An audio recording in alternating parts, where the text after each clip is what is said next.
Well, hi everybody. Welcome to Big Fish, Little Fish on a Friday afternoon. I hope your week has gone well. Craig Thompson joining me. Craig, Addington kicks off 12 races tonight, 4:20, so quite early. A couple of pretty big names. Fabrizio's back after his big comeback win last week, and the horse who ran second in the Inter-Dominion final, Majestic Man, adding a bit of class to our comeback racing. Yeah, it's going to be a good meeting tonight. I'm really looking forward to seeing Majestic Man because he gets in there so well, Michael.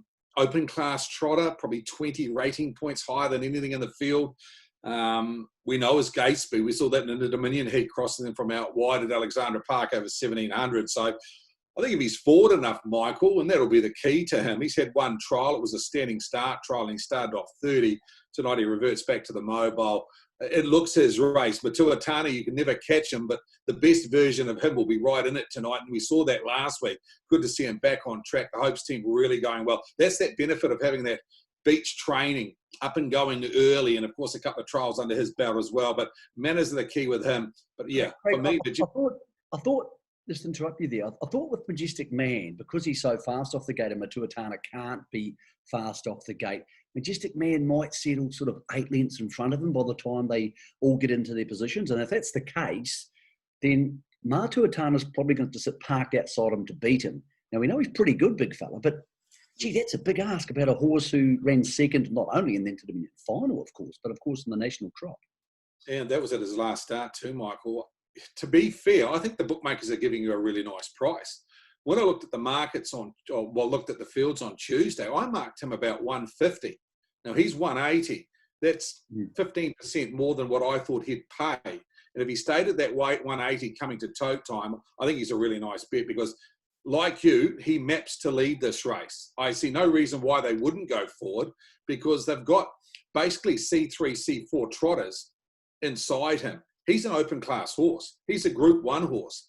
So barring fitness-wise, that he's not quite 100%, I see no reason why he can't take this race out.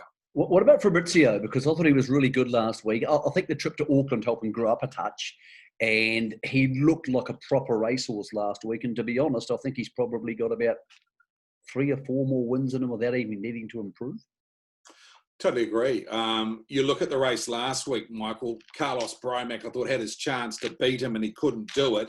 I see no reason why he turns the tables around this week. I know Fabrizio's drawn out a little bit wider, but he's never shown much gate speed anyway. He's one of those horses that he'll just work off the gate. He'll roll forward, even if he has to just get into his own rhythm and sit outside the leader.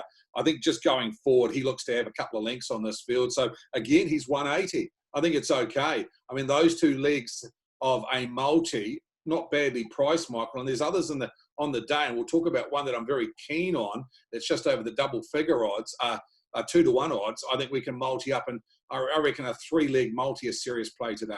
Okay, what were the other 2 races that caught your fancy the most tonight as we have late afternoon, early evening Friday harness racing?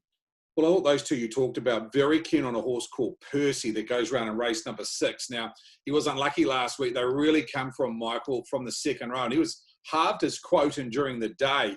Now, I sat back and watched him last night and clocked his section. He ran out at 55.9 for a maiden and still never got a go. He finished hard on the leader's back at the line. Tonight, he's not second row. He's barrier 3. He can go forward. I thought it's his race.